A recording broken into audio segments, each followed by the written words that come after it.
Welcome to Restore the Glory podcast. I'm Jake Kim. And I'm Bob Schutz. We're two former Catholic therapists who are talking about healing and restoration and everything we've learned in our personal and professional lives. Yeah, we're glad you're with us. All right, Bob, let's get into it. So, Bob, we have been talking on the topic of identity for several weeks, and I think the curriculum, curriculum matters in the sense of we talked about philosophy of healing, we got into desire, then we got into identity, which I think really sets us up well today for a special guest. And gosh, is this guy, we have talked about having him on for quite a while. I'm really excited because there are several people, Bob, in the church world who I feel I'm very grateful for the stuff that they've done. They've kind of gone into domains and areas that are not easy to go into and done the due diligence, the hard work on the heart and in the head to just navigate this. So, man, I'm really grateful that we have Jason Evert with us today. So, Bob, I want you to introduce him a little bit deeper. Yeah, I'm happy to have Jason on too with us, and got to know Jason several years ago when I think we're both serving on a Steubenville conference. But I kind of remember meeting Jason more than he remembers meeting me back then, and I'd known more about his work than he knew about what we were doing. But then got to be on his podcast several years ago, and then got to know him and his wife, Kristalina, and just know more about his personal story. So just have a lot of admiration and respect for Jason as a man of God and as a husband and as a father and as somebody who has really been spreading the message of the theology of the body all over the world and really applies it in very practical ways. So, Jason, great to have you on. Well, thank you for having me be on. Your podcast has been a blessing to me as well, so it's a joy to be with you guys. Jason, just a little bit, for people to know you're one of the names that I feel like is wonderfully associated with the theology of the body. When I think of people who theology of the body, there's a list. Christopher West is usually on that list. And you are right there next to him on that list. And I'm sure there's others that people will be upset that I don't mention. But in my world, you two guys are people I've turned to for many years now. Tell us just a little bit before we kind of start zooming into the topic. Theology of the body, when did you first bump into it? What did it do to you? How did it affect you? And then it just seems like it lit a fire in you. So tell us a little bit about that. Yeah, for me, John Paul's book, Love and Responsibility, was kind of the gateway drug, so to speak, into the rest of his theological writings. I was in college doing sidewalk counseling at an abortion clinic for several years and just started to feel really late. Why am I meeting these women and they're having an abortion in 45 minutes? Why couldn't I have met them when they were 15 years old? Because if they learned about chastity then, they never would have been in this difficult situation. So I kind of realized to save most unborn babies, I kind of have to swim upstream, that you could potentially save more unborn babies at a high school assembly than you could at the doorstep of an abortion clinic. So I started teaching more on chastity to high school students. And it was in the course of that I found his writings on love and responsibility. And it really felt like the antidote to so much of this hurt and confusion. And I dove into love and responsibility, and from there discovered his theology of the body and discovered the writings of Christopher West myself because John Paul's, the book is big. 500-600 pages long, very dense theology and philosophy, and it could be overwhelming, almost like trying to read the Bible from beginning to end for the first time, and you get into Leviticus and Numbers, and you just kind of okay, I'm throwing in the towel here. And so I think a lot of people experience that, intellectual and spiritual exhaustion of the depth of John Paul's intellect. And so people like Christopher West were so helpful to kind of melt it down without watering it down. And so as I learned the theology of the body, I really wanted the young people to discover the riches of that as well. And so just started creating curricula and different writings and tools for the young people just to discover this gift that this is to the church. And what a perfect time it is that John Paul was inspired by the Holy Spirit to write a book about male and female. He created them. And who knew back when he was drafting that of how providential the timing would be? Yeah, I remember early on reading the theology of his body, the theology of her body. Were those some of the early works that you wrote? Yeah, that was probably the first one that I did, where I was kind of, how does this apply to young people's lives today? And kind of created that book, Men for the Men, and then the other half of the book was for the females.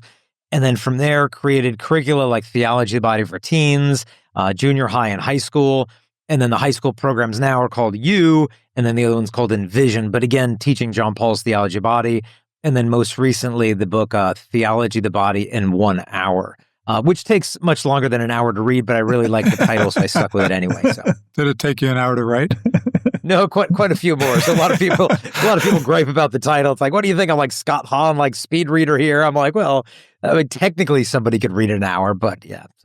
Jason, one of the things that I've deeply appreciated about your work is, just walking along, the popularization of the theology of the body for various audiences. But I would say more recently, it seems, at least from the outside, is that you did a deep dive with regard to gender. And I guess in some ways, it's not like you weren't doing that before, but I think the culture started shifting on us and things that were being maybe proselytized is the right word, and all this dynamic and narrative and coming at us. And it was overwhelming. I mean, when I think about it for myself, just watching all these movements of culture going on and particularly in the area of gender and transgender, gender dysphoria, all those kinds of themes and topics and dynamics.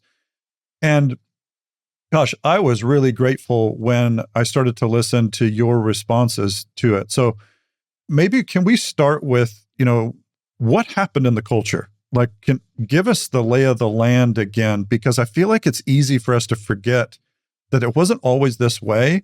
And there was maybe some intentional dynamics going on behind the scenes. And I feel like you've done a really good job of making that accessible. Yeah, I mean, well, there's lots of avenues we could take in terms of historically, where did this come from in terms of like Dr. John Money, for example, in the 1950s. He was the first one to introduce the term gender into the medical literature. And he was a very broken individual and unfortunately really started to take the medical institution in the wrong direction and psychology in general. But then on the moral sphere, you could look at, I think contraception was really the crack in the dam, because that lack of differentiation between male and female. I remember reading an article that was a very progressive journal, and it was talking about the sexual hookup culture. But the study was actually funded in part by the Kinsey Institute, which is a very non-Catholic outfit there.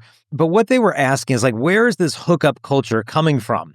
And what was really interesting is they answered the question with contraception, because they said in any given species, the sex that has the longer reproductive rate, meaning how long it takes them to reproduce, tends to be a lot more selective when it comes to choosing a sexual partner. And so historically for humans, that's been the women, because for the man, a reproductive act could take all of 5 minutes, whereas for the woman, it's an investment for a lifetime. And so she tends to be more selective in choosing a spouse.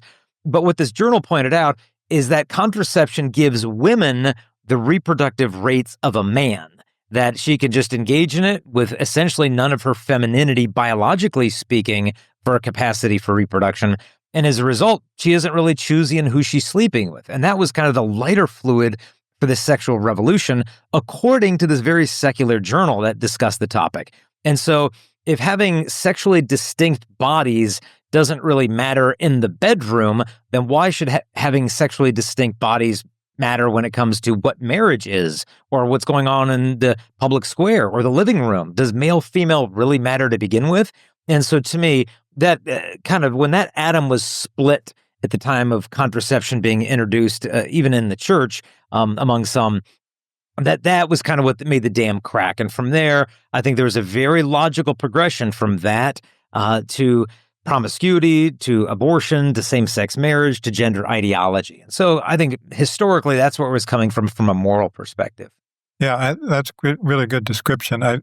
You see the women's movement in there too, in terms of, let's deny the difference between male and female so that we can have equal opportunity in the workforce. But what happens in that then is it begins to say gender is not only not important, but destructive in some way, right? That the gender distinction is destructive.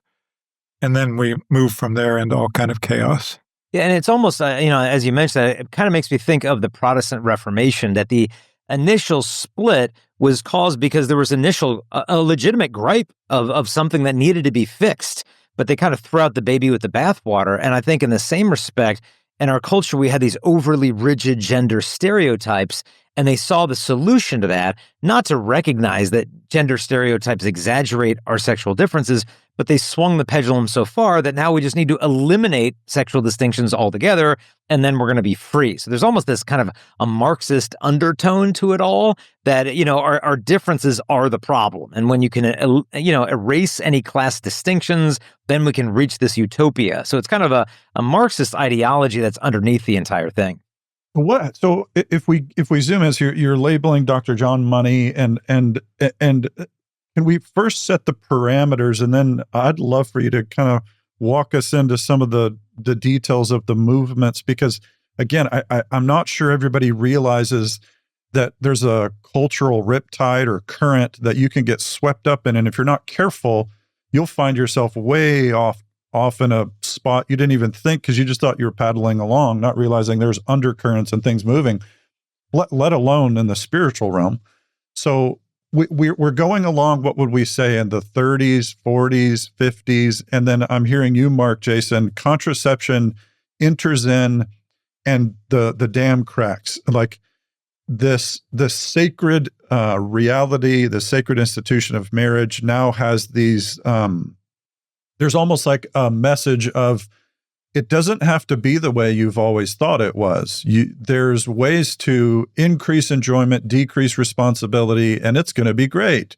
And then there's this movement along that you're describing, and there's, I'm sure, lots of ups and downs, and I'm just curious which ones you would highlight. And I think I'm also curious about the conclusion. It feels like now, and it's a giant question I'm asking, I'm realizing as I'm listening to myself, but anyway, here we go.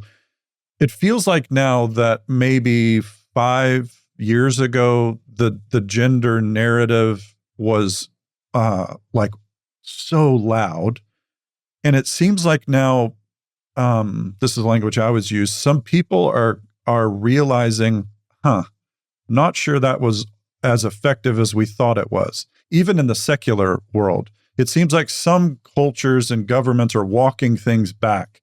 And again, I have to plead ignorance here because I don't stay super in touch with this stuff. So I'm just curious, talk to us through the narrative. And is that true? Are people like, whoa, we had this change, and people are going, I don't know if that was always good. And they're starting to walk it back. No, it's exactly what happened. I mean, I really see the explosion of a lot of the gender theory coming with social media.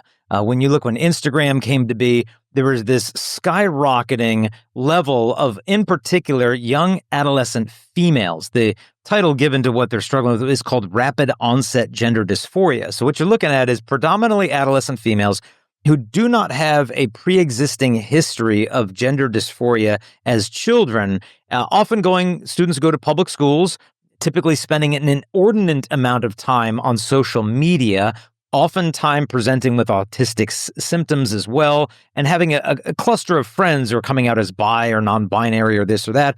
And before you know it, there's 5, 6, 7, 8, 9, 10 girls all in this little cluster, all identifying as trans. And the woman who coined this term, rapid onset gender dysphoria, was not some conservative Christian. Rather, as a progressive doctor, Dr. Lisa Littman, who at one point worked for Planned Parenthood, who noticed there's a social contagion piece to this that we really need to look at. And so we saw this explosion of adolescent females identifying as something other than female. And this, the social media was really behind a lot of this. And so this thing took off like a rocket. And so the idea was, well, we just need to affirm these children and their declared gender identities. And doing so is gender affirmative care. Because if you don't feel at home in your own body, then your feelings aren't the problem. It's your body that's the problem. And so we need to use the body as kind of a target of intervention, and then all these problems will go away. And so globally, this was kind of the standard of care that, well, we should give them puberty blockers and cross-sex hormones, and then, a top surgery or whatever, and they'll feel at home in their own body. But now the research is in. It didn't work. If you go to reddit.com and type in #DTrans, there's more than 50,000 people there who have gone through one stage or another of transitioning and realized this was not the answer. And they're screaming from the rooftops, get the kids off the puberty blockers, get them off the surgery tables. It's not working. It's mutilating these poor kids. The governments are starting to listen up because these lawsuits are being won by these detransitioners. You look at not only Amsterdam, but Finland, Norway, Sweden, France, you're looking at England. They're reversing their policies when it comes to puberty blockers because the research is out. Over in England, there was a CAS report that's with the name behind the author. It was 388 pages saying this entire thing was based on very low research. And now the research is in, the longer term stuff, and it is not looking good. These drugs, these surgeries, for the most part, did not help the kids. It just masked the real problems by looking at the body as kind of a false target of intervention. Yeah, so sad. I mean, I've listened to so many of those stories, not so many, but some of those stories, and just to hear the pain that that the people, both male and female, went through beforehand, in terms of the discomfort with their own gender, and then the increase in pain, both psychologically and physically, and then socially, of what happened as they go through the puberty blockers and the surgeries to correct the surgeries and the surgeries to correct the surgeries to correct the surgeries. I mean, it's just such an incredible pain. And all in the middle of that, just the loss of identity, just the loss of sense of personhood before gender, even, just a sense of who they are as a person. I saw one study of detransitioned females. So they had went through the process of transitioning, whether hormonally or surgically, and then decided it was the wrong route. More than 70% of them reported that the reason that they transitioned is that they did not feel comfortable being seen as a member of their biological sex by the opposite sex. They didn't feel safe, in a sense, under their brother's gaze. I remember meeting a girl at the end of last school year, and she came up to me after the high school chastity talk. And when she approached me, I honestly couldn't tell if she was male or female. I mean, just split right. I really couldn't tell. And then when I shook her hand, I could tell immediately, okay, this is a girl. And we started talking, and she immediately started crying and laughing hysterically at the same time. There was just so much flowing out of her. And then she just started telling me that when she was 6 years old, she had been sexually abused by an older guy. And then she realized at the age of 6 that she was not safe in this world as a female. And so she transitioned to a male identity because she heard that you could do that. And so she figured, okay, well, I'm going to be safe if I was a boy.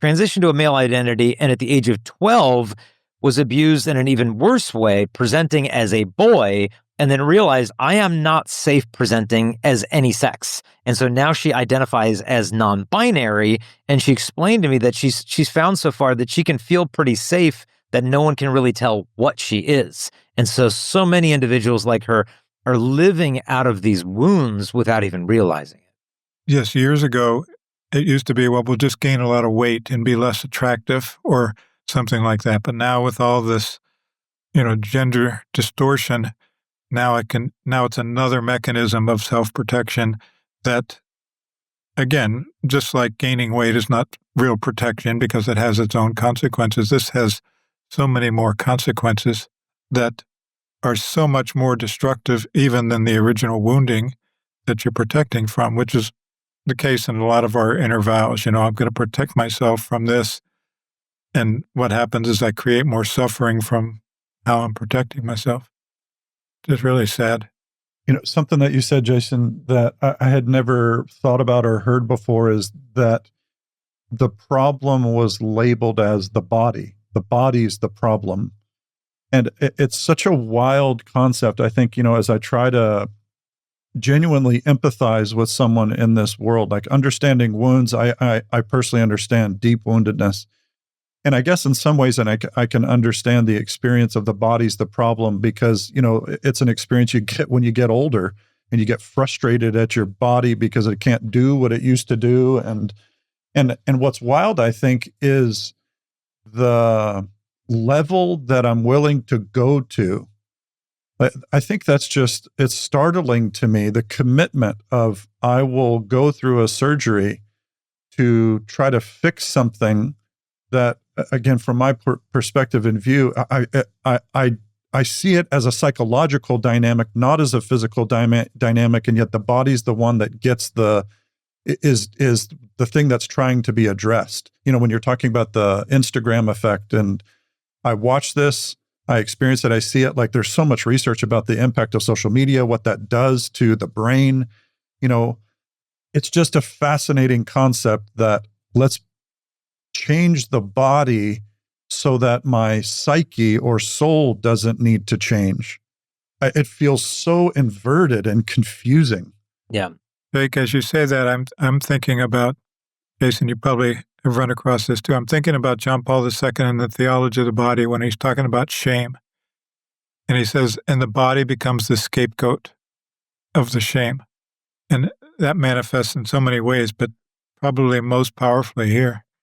Yeah, and I think what's so dangerous about this is that when the body is made the problem, then the real issues don't really get addressed. I remember meeting a high school girl, and her sister is going through a top surgery, which is a radical double mastectomy. And she asked her sister-in-law, why are you going through with something this drastic? And they had been abandoned by their dad as little girls. And she said, well, you'll see. She said to her sister, you'll see, I'll be a better man than dad ever was. And it's like there's just layers of hurt that are not getting addressed. I remember there was a gender clinic over in England that only once did they ever audit the incoming teenage patients as to what was really going on in their life. And they found that 98% of these kids coming in had pre-existing mental health issues that needed clinical intervention. 98% of the kids. And in another one of the studies they did, what was interesting, there was a psychologist there who he was working with counseling different groups of patients. One were adults who had gone through this surgery and just needed continuing psychological help. And then those who were considering getting the surgery. And he thought, well, what if I brought these two patient populations together and counseled them together in a larger group? And he said an amazing thing happened. More than 95% of the people who had wanted to surgically transition, after spending time with those who did, decided they no longer needed that for intervention. They realized this did not solve the problem. It just created other ones. And so what's often happening is we're trying to avoid suffering. And so they're dissociating from their own body as a trauma response. And I blame the psychological institution for this in the sense that the DSM-4, which is kind of the Diagnostic and Statistical Manual for Mental Health, you guys are more familiar with that than I am, back, 15, 20 years ago in through all history, had gender identity disorder as the name of this condition. And then when the DSM-5 came out, they changed the name of the disorder to gender dysphoria. Now you think, well, what's the big difference? Well, initially, the disorder was that your identity is at odds with reality. And so the way we treat that is to try to get your reason, your intellect in conformity with the reality of the fact that you are not a female, you're not a male. But due to a lot of, more public pressure than any real research, they changed it to gender dysphoria. And the problem with that is now, what is the problem? The problem is my dysphoria. And so the problem is not that my identity is not in alignment with reality. The problem is that I'm distressed about something. And so the solution is to remove distress. So how do we remove distress? Well, you can dress if you want to take puberty blockers, cross-sex hormones, whatever relieves your distress in the short term, well, then that's the answer to it. And so by recategorizing this mental health issue, it's actually pinning the problem on the body instead of the deeper solutions that are kind of harder to address. And just that was a loaded, beautiful articulation there. Like just the counselor in me, sitting with lots of people. It's one of the arts, I think, of really good psychotherapy is the goal. You have to be very careful with how you address suffering, because if you're not careful, you will end up throwing the baby out with the bathwater and attempt to get rid of. You'll end up throwing yourself out. And I've seen that many a time in working with severe trauma and all its forms, that there's a delicate practice here that's needed.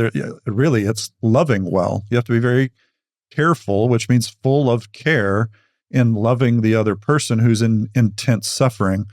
Because if the goal is simply to remove pain, there's lots of ways to do that we know that are very destructive, but they're effective. Like narcotics are one of the first things that come to mind. So I'm curious. So maybe I'm about to take us in a bit of a direction, but this thought popped into my head, and I was thinking, I wonder who's listening, who's like, this is the dumbest, most, the people who are frustrated. And then I thought, this is what Aquinas would do. Aquinas would take a subject, he'd introduce it, he'd acknowledge what the objections would be, and then he'd reply to them. And so maybe this is sorry, Jason, I'm putting you a bit on the spot here, but I'm sure you've heard many objections to the things that you've said. Could we name a couple of what those objections are and then give you a chance to respond to them, kind of similar how the Summa is set up? And then I'm wondering if we can get more into identity and loving people. So what are some objections that you maybe could imagine people are saying right now that you've heard, and how would you respond to those?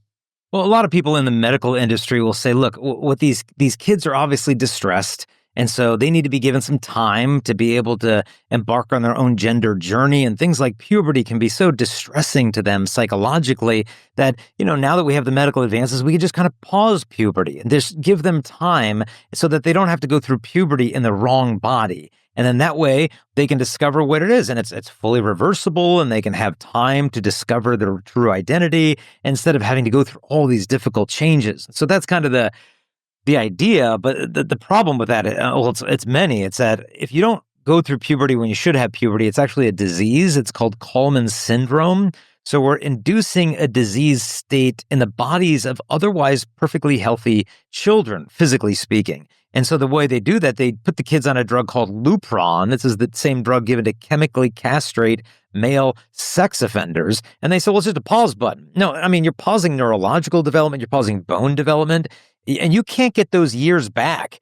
And so as a result, if you put a kid on puberty blockers for several years, and now he's, let's say, 15 years old, his buddies have broader shoulders and deeper voices and a little facial hair, and he still looks like a prepubescent 11-year-old boy, is he going to feel more aligned with his male identity? Less. And so typically more than 95% of the time when you put a kid on puberty blockers, they go on to get cross-sex hormones. But to go from one to the next sterilizes you. We'll never be able to have kids. And so you hear all these phrases, trans lives matter. So, well, yeah, and indeed they do. But what also matters is the generations of human beings that will never come into existence because these poor adolescents were told they need these drugs. They need to be at war with their own body in order to be their authentic selves. And literally, untold millions of human beings will not exist because of how many young people today are being sterilized by these drugs. And when you read the patient insert packet, it says like puberty blockers can cause crying, irritability, depression, self-harm. The girls are more likely to self-harm after going on puberty blockers than they were before going on the drug. And this is why countries like a place like Amsterdam and England are just like, whoop, we got to hit the pause button on this one. They're slowing it down.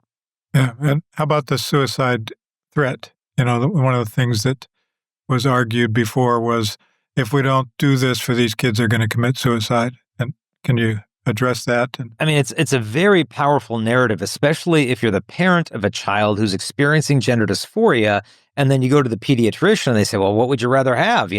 A living son or a dead daughter? Basically, if you don't go along with this and your kid kills himself, then that's on you. And so the parents want to trust their physicians, but you hop online and start doing some research on this, and you'll realize, wait a minute, this is not the answer. If you follow these individuals after they have the surgery, the biggest study that's been done on this was done over in Sweden, and they found about 8 to 10 years after the surgery, the suicide rate climbs to 19 times higher than the general population. If you isolate out the female to male transitioners, the suicide rate is more than 40 times as high. And people will say, oh, it's because of you transphobic religious bigots. No, that's not really the full story. The full story is that 90% of people who die by suicide have a diagnosable mental health condition that needs clinical intervention. And surgeries and hormones are not the answers for those things. And so many people who have gone through the detransitioning process are being very outspoken about this, that I was told that I wouldn't survive if I didn't get my puberty blockers. I would kill myself.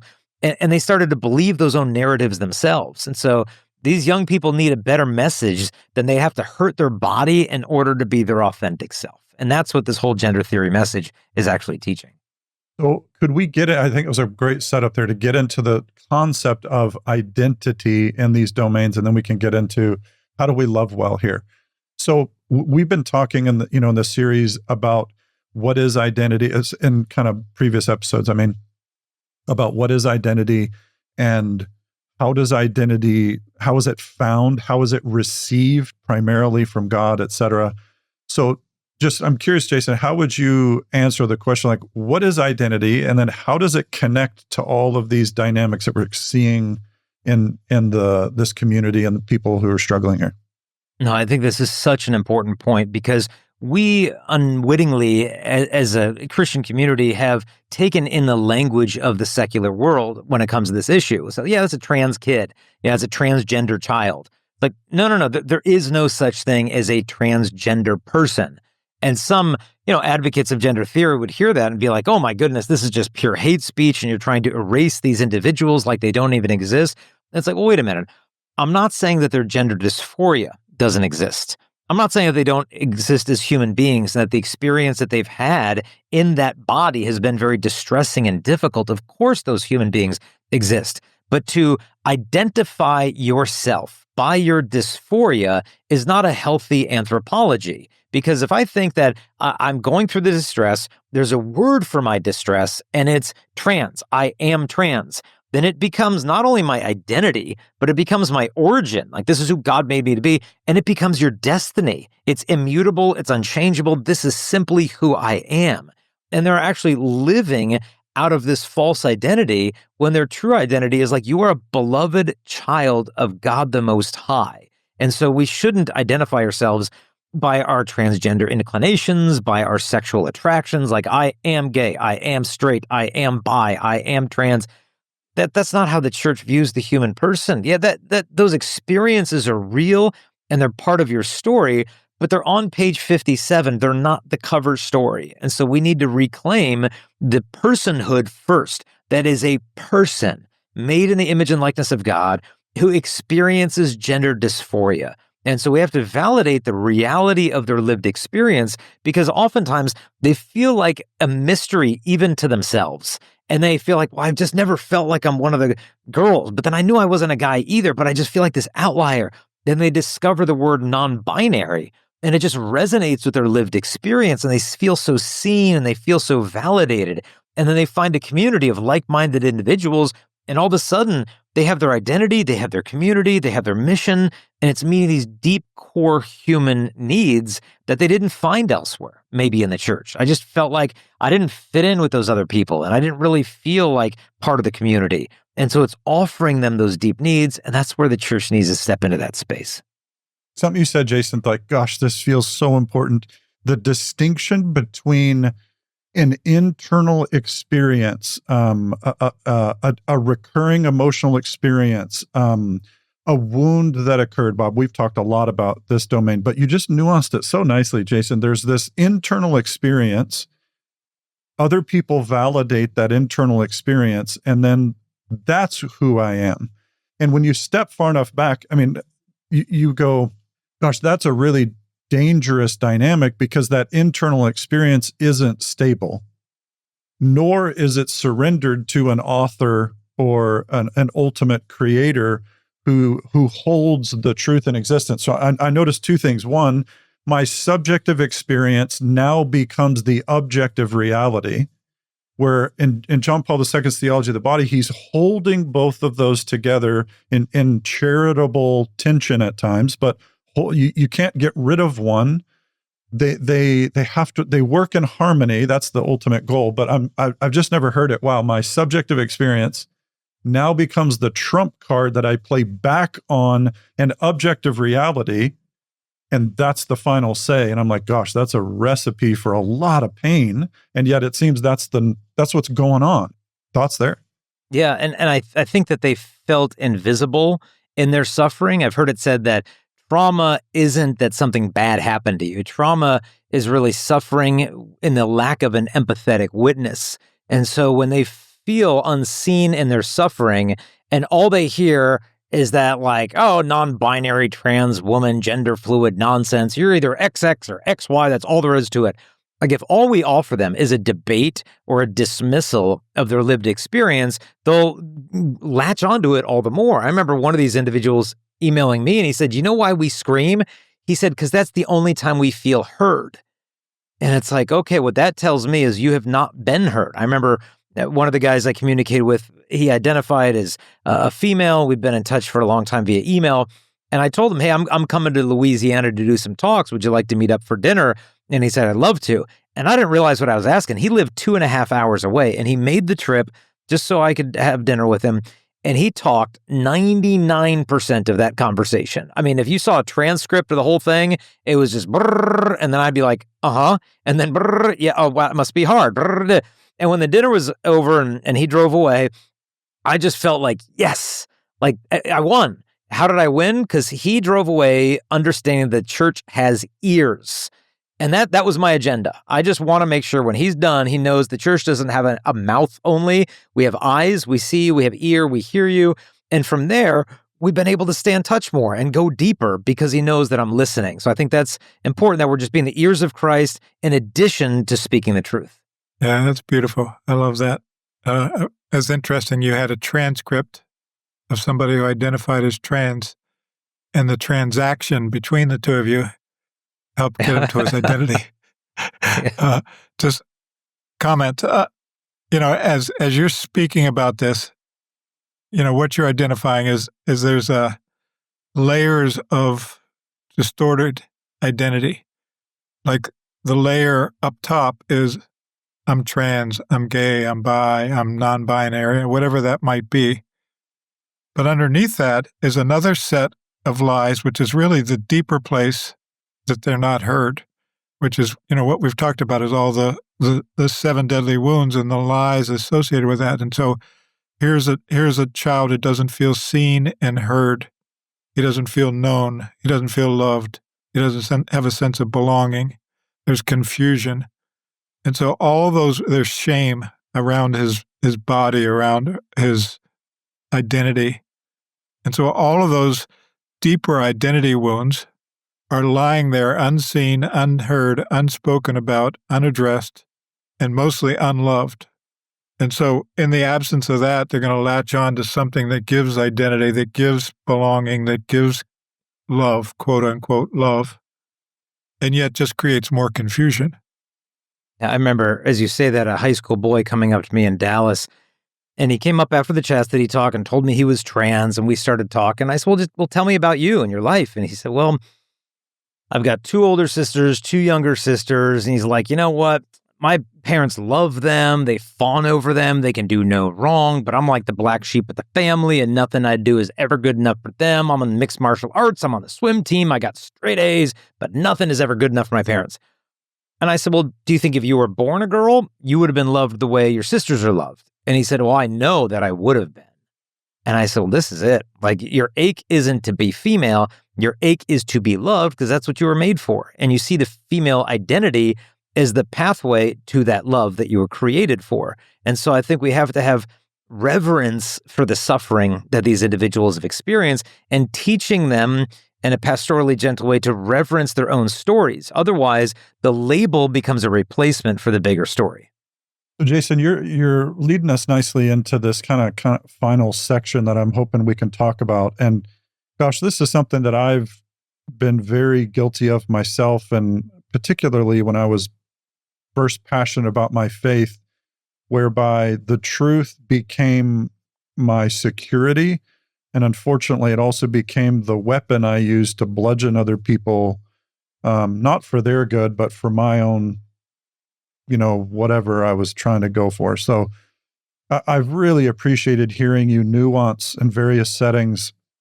There's an art form here of how to love in general, but very much in particular, how do I love someone who's suffering? That ultimately, I think that's what psychotherapy is. Like, good psychotherapy is the art of loving well in a very particular situation, usually when the person's been very deeply hurt. And so good psychotherapy is loving well. So, and what's interesting is you don't have to be a psychotherapist to love. Usually that just means you have a high degree of training and capacity to do that. And ironically, when that's not done, it's really awful. It's such an awful testimony of sorts to what psychotherapy isn't.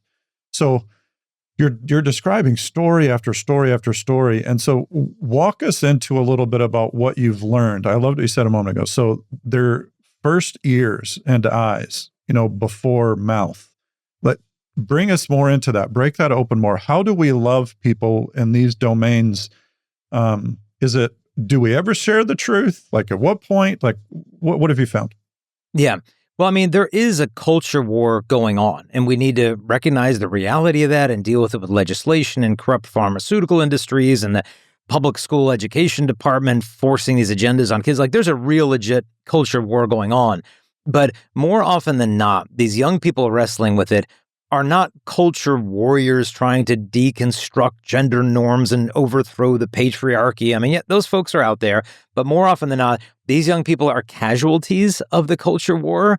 And so what's needed more right now than kind of church militant is kind of church medic, where we're going onto this battlefield to do triage, to find these individuals instead of treating them like they have leprosy. I remember one diocese was trying to formulate their policies on the issue of gender, and someone said to me, yeah, can you believe someone there wants to have someone who identifies as trans on the discussion panel to discuss these things? And I said, well, of course they should be. And they're like, what? I'm this whole document is going to come across as completely tone deaf if there isn't someone there who explains what it's like to hear these things. So when I wrote a book on the topic of gender, not only did I send it off to endocrinologists and philosophers and theologians and had them edit it, but I also sent it to individuals who identify as trans. It's like, okay, how is this landing on your ears and on your heart when you hear it? Like, take a red pen to it. Say like, yeah, this is a mischaracterization. No, we don't really believe that. And so we have to, I think, begin with the ears and the eyes, in particular, just seeing these individuals. I know one Catholic Filipino mom told me her son's transitioning, and she said, I told him, don't even show up at my house if you've got your long hair and your mascara and nail polish. She said, I won't even look at you if you come to my house. And I pushed her on it, and I said, well, don't you remember when the Virgin Mary didn't want to look at her son either? She said, no. I said, oh, you don't remember when they took his unrecognizable body off the cross and they put that in her arms? Like, she wouldn't have wanted to seen that, but she didn't take her maternal gaze off of him. I said, your son is Christ, and he needs this look of love now more than ever. And looking at him with love is not affirming every decision that he's making, every direction he's running in. It's just affirming that you won't stop loving him. And in the context of that love, because they say rules without a relationship creates rebellion. That's true between God and humanity, but true between parents and kids. And so we've got to work on building that relationship. And so you can earn that right to be heard of like, okay, tell me, what does that feel like? When is the distress most difficult for you? When does that dysphoria get triggered? Or when did this start happening in your life? When you started first feeling these feelings? And what was going on in your life at that time? Or asking them questions like, imagine if you were the only person on earth and there are no other bodies to look at. Do you think that you'd still feel dysphoric about your body? Or what do you mean by the word gender? Help me explain that to me. Like, you're asking them thought-provoking questions instead of like, here's the truth, listen to me. You're trying to lead them to the truth through really good questions instead of just simply providing all the answers to them. So good. So good. So share some of the experiences you've had as you've been journeying. You shared the one, just what's happening in the kids' lives as they're experiencing. Yeah, I remember we were in Texas and at a junior high, and 6 of the 7th grade girls came up to me, all identifying as lesbian. And, I started talking to girls, and they were not like sexually attracted to 8th grade girls. They just thought the 8th grade boys were disgusting, which, pretty much they are. And so like, instead of like shaming these girls of just like, that's disordered, what I did is I said, I'm glad you're not attracted to those boys. I said, I'd be more concerned about you if you did find those boys attractive. I said, but let me just go out on a limb and say what you're really looking for is to be in a relationship where you are completely safe from objectification. You can connect with somebody profoundly on an emotional way, intellectually, and just shocker, you're not finding that amongst adolescent males. So, but again, we can't replace that bigger story with just a label of lesbian. There's a story that needs to be heard there, and sometimes they need us to tease out the story so they can see why they're identifying with it so closely and validate their suffering in the midst of that. And so I think that's really a key. Whether a person's experiencing gender dysphoria at the age of 55 years old, because this isn't just a teenage girls spending too much time on TikTok kind of thing. I mean, there's middle-aged Catholic men who go to your parish who struggle with gender dysphoria and have really never, and maybe even raising a family, and maybe their family doesn't even know about it, and it's happening in secret. I remember being at a college conference, and a boy came up to me, college guy, and he told me, he was trans and he had gender dysphoria, and we started talking. I'm listening, I'm like, you don't have gender dysphoria. And he said, oh, no, I do. And I said, no, I said, you don't. I said, let me just speak for 1 minute here and tell me if this resonates with what you're feeling. I said, maybe when you were a young boy, the female sex really mystified you, maybe intimidated you a little bit, but mystified you, and you wanted to understand and unravel that mystery.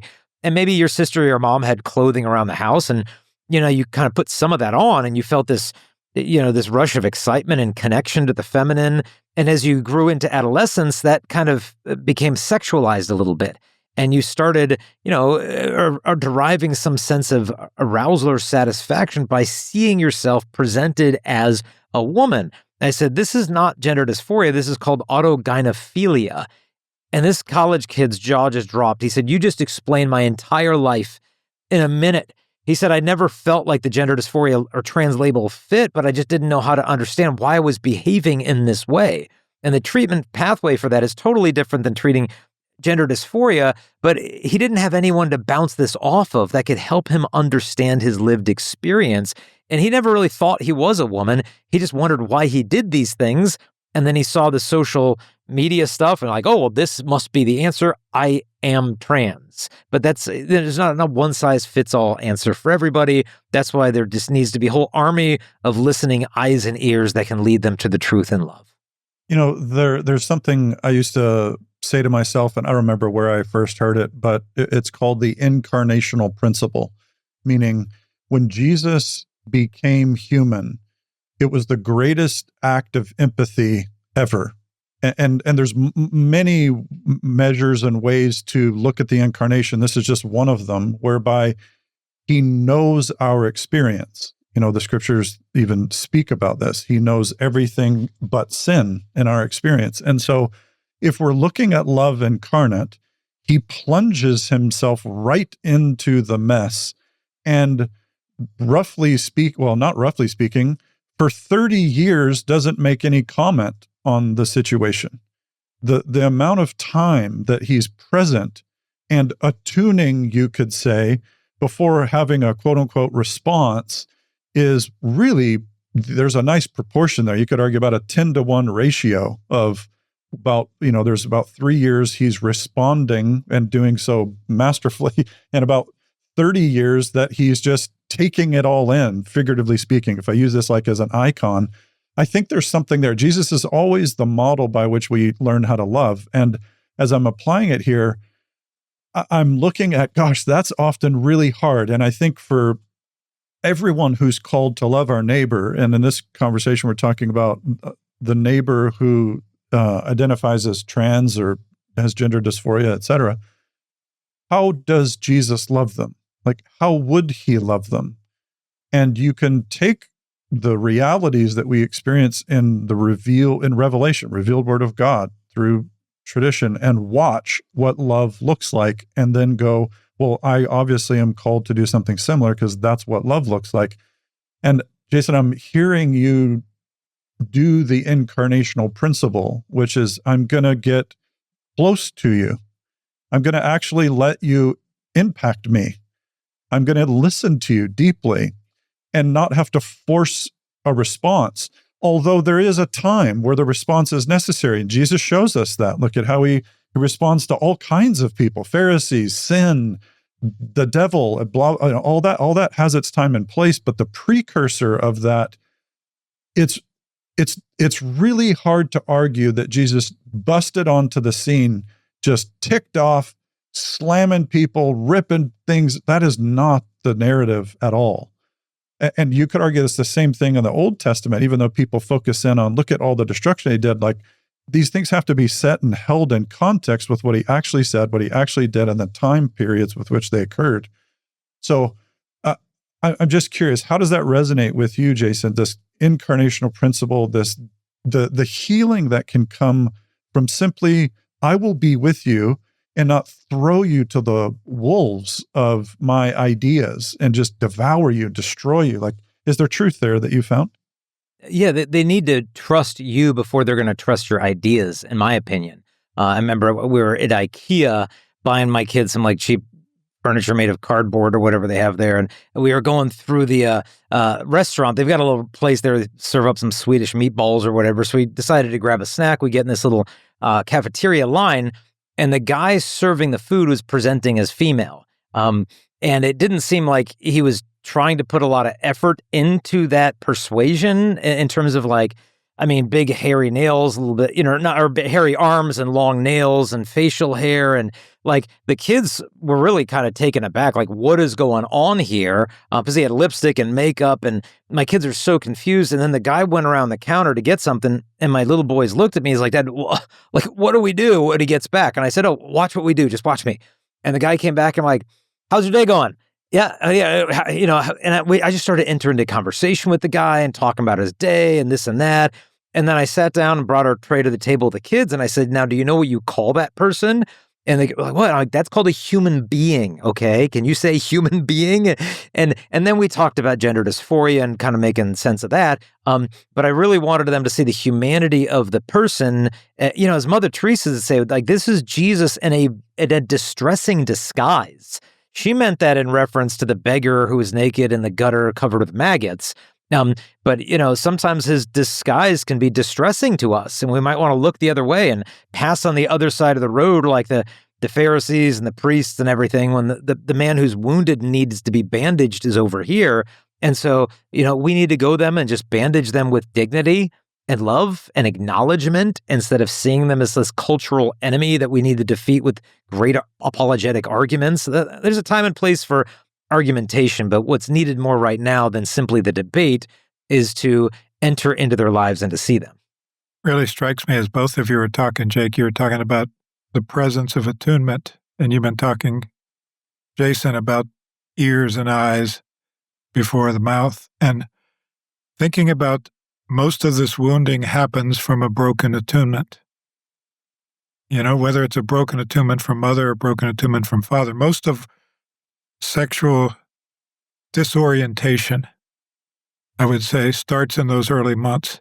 And in that period of bonding, which comes from attunement, and then the period of identification, which is where we get identity as male and female, that's all before 4 years old. And so people say, I've always struggled this way, I've always felt this way, I've always had this sense about myself.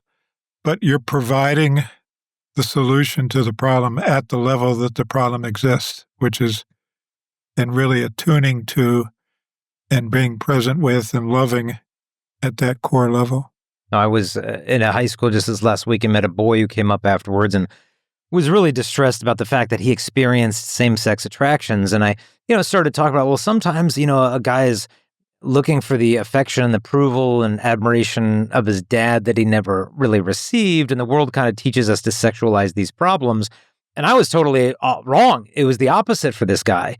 He said, no, my dad is so loving and so gentle and so safe to come to, but my mom is endlessly raging and attacking me and hitting me, and I'm just not safe around her. So all he's ever known is that women aren't safe, but men certainly are. And so just helping him to hear those things, or hear himself say those things, to try to get to these deeper core wounds. And he said, yeah, all the girls at school are mean and rude. He said, I just became friends with 2 recently and they seem nice. I said, spend more time with them, because not all women are like this. And you need to discover the beauty of femininity. And unfortunately, you just didn't get to see that growing up. So I think, our job for these individuals, if I could sum it up, is just to perplex them with our love. So that guy in the cafeteria line with the mascara and nail polish, I wanted him to see like my miraculous medal or my cross without an overly religious message to him. Like I wanted to perplex him with my love. Like, wait a minute, that guy seems religious, but he really treats me like a human being. That's confusing, because I thought that if they disagree with us, they hate us. And so we want to kind of throw a wrench into that narrative with our love. That's so good. Tell us a bit about where we can learn more. I just want our listeners to have access to, you've written numerous books. and ones on these subjects and topics? Like, just give us the general direction and places where people could go. Yeah, we did write a book called Male, Female, Other, a Catholic Guide to Understanding Gender.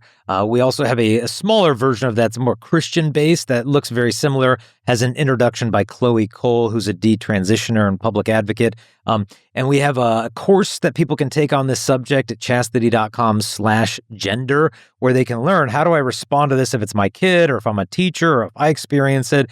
And all the resources, the books, you can just get at chastity.com. And that has all our resources, different videos, books, all kinds of stuff. So chastity.com would be the place to connect with us. That's awesome. Man, Jason, I just want to thank you for all that you've done. Like, it's a great service to the church. I've learned a lot from you, and I just admire your courage to see the dilemma and go into, the heart of the storm in a way, and do that like Christ would. And so thank you for that. I've benefited greatly and loved chatting with you today. Bob, final thoughts? I'm just grateful, Jason. Yeah, I hear your compassion and the wisdom of everything that you've been through, and know that as you've walked your own healing journey, that just deepens your heart of love for every person. Thank you, Dr. Bob. And, your ministry has been a huge blessing for us, for our marriage and our family. So I just wish you guys nothing but God's blessings as you reach more and more souls. Amen. Thanks, Jason. Thanks, listeners. We'll talk to you again soon.